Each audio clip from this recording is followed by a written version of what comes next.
What's your name? I'm Joe Wilder.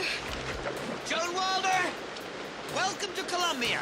I mean, yes, it was clear from that film on that we had, that we were good together. Yeah. Yeah, you know? And, Good job, Kathleen. yeah. Good job. Yeah, there you go. Kathleen Turner and Michael Douglas have been friends since the 80s when they made 3 films together over 6 years. The smash hit Romancing the Stone, its sequel, The Jewel of the Nile, and the dark comedy, The War of the Roses. So how am I supposed to respond? You tell me you wished I was dead? I thought it was important. In 2019, the legendary actors reunited during season 2 of Michael's Netflix series, The Kominsky Method. Hello, ex-husband. Hello, ex-wife. How's it going? Kathleen appeared briefly as Sandy Kominsky's ex-wife, Roz Valander. You are the worst mistake I ever made in my life. Back at you, f***o. And when season 3 is released on May 28th, she will be reprising her role as a series regular. Well, Sandy, sweetheart, I never fell out of love with you. Really? No, I'm f***ing with you.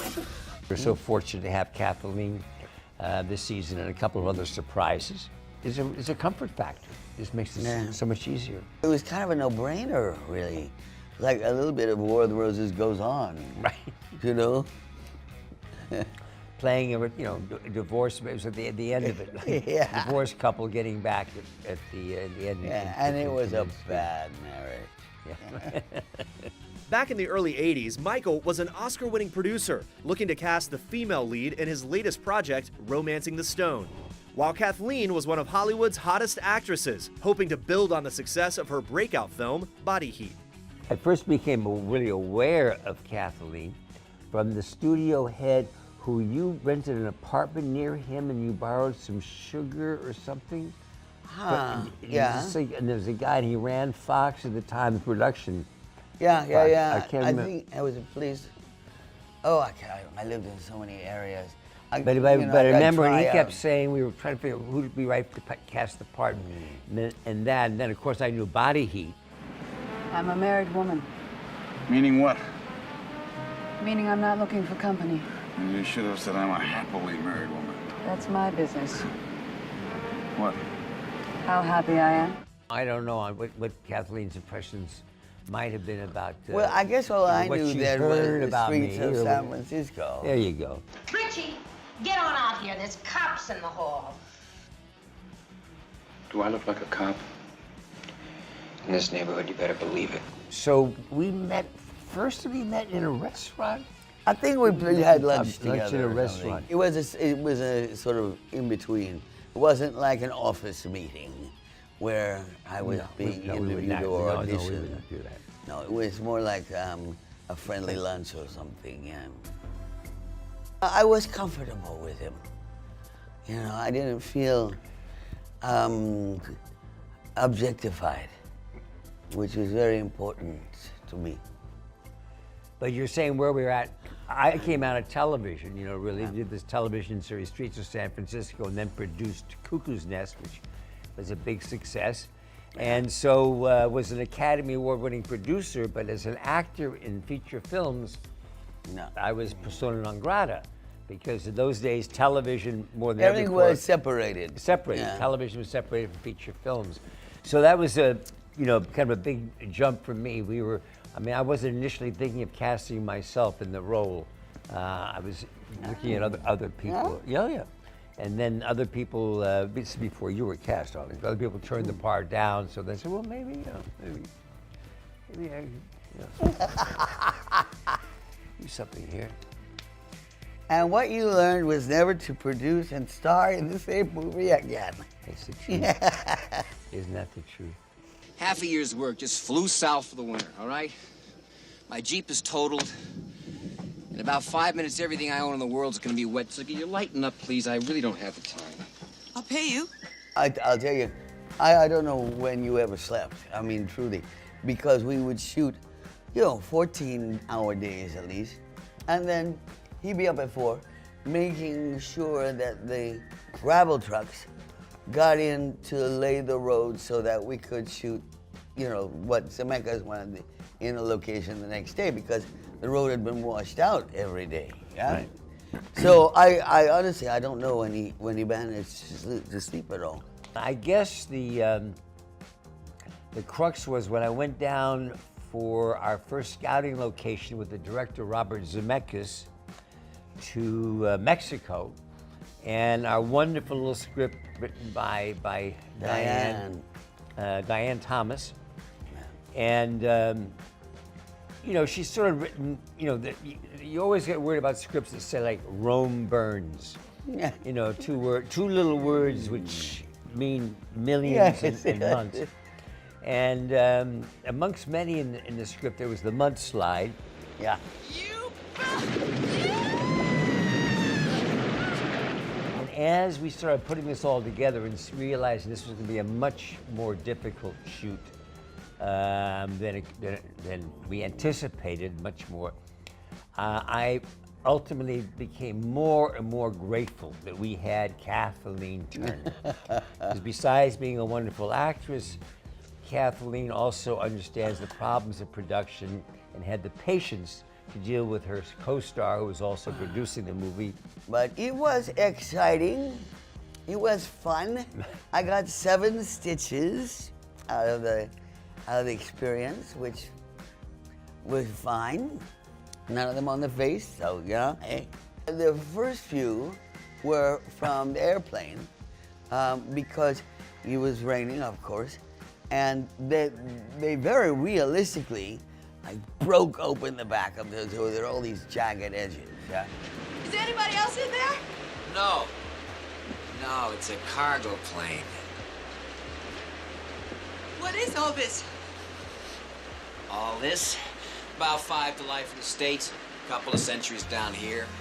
And so I was leaving the airplane and I was slipping and I threw out my arms for balance and went, you know, pierced right into my arm. And the other one was in the fight scene in the fortress. And we were rolling over and bam! And suddenly, you know how head wounds, you know, just like a stuck pig, they say, right? And yeah, so I had to go have those sewn up. On my end, just for the romancing, how supportive Kathleen, you know, was in that process, that I realized that I couldn't think of any actress that I knew of who could have been put up with what she'd gone through, just in terms of the physicalities of the production, and been as supportive. So that always helps as far as continuing a relationship. You're gonna be all right, Joan Wilder.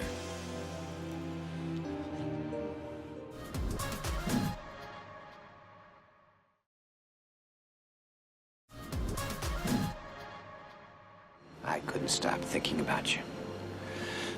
I even read one of your books. Then you know how they all end. In 1984, Romancing the Stone brought in $76 million at the box office, making it the 8th highest grossing film of the year. Joan Wilder, hey! What a comeback! Yeah! And the 1985 sequel, The Jewel of the Nile, was just as successful, earning $75 million and landing at number 7 on the list of the year's top moneymakers. So now what are we celebrating? The Nile. Oh, Nile. We cannot forget The Jewel of the Nile, because that was only Jesus, 2 steps. that was tough. That was another really tough one. All right, let's show some hustle. What? Your buddy Omar. Are we jogging? We are jogging. You try running in the desert when it's 120 degrees. You know, filmed through North Africa and in Morocco and the South. And again, that was under the trying to create that tone, but it was a lot. I got great news. In 1989, Michael and Kathleen appeared together once again, this time as husband and wife in The War of the Roses, which was directed by their romancing and Jewel co-star, Danny DeVito. Never underestimate her as an adversary. Don't even talk to her. No, I won't. Don't worry about me. Gavin. Thank you. All right. War of the Roses, with Danny directing, was much more of a challenge, you know, to completely alter our relationship from buddies, you know, to this dictatorial. Yeah, his bump, his eyes, you know. Let's all sit down and work it out. Find some compromise. There is no compromise. Then I can't help you. He had a vision, and he was going to see it. God bless him. Oh, no, it's great. But no, one of my favorite stories about that is Danny had chosen the house, the exterior, for the Roses, their big mansion, and there was a sapling in the front lawn, so we had it dug out, and so, you know, things kept moving around him, and people kept doing what they were supposed to do, and he finally goes, "Hey, doesn't anybody notice I'm standing in a f***ing hole? We're in a goddamn hole." no, you're like, doesn't matter, I'll bleep, it'll be good. All right, good. Anyway, and everybody goes, "No," and we hadn't, because he's only this tall anyway. I felt very badly for a second. I just want to smash your face in. Come on, smash my face. Come on, you want to smash my face? By the time we got to the War of the Roses, there's the beauty of, and with Danny, we know each other so well. So you don't have to go through the, "Hi, how are you? Nice to meet you," and sort of feeling each other out. If Kathleen steps on my line, excuse me, you know, it kind of sets the informality. You're comfortable with each other, and we all knew Danny so well. Bossy little guy. But it was such a wacky, funny, but crazy script that it was great, very, very comfortable. It is, you know, it's like, I mean, I kind of felt it with coming back to do Kominsky. It's just like, they say it's like slipping on an old shoe, right? Which I assume means that it's one of your favorite things. And that's how it feels. Yeah,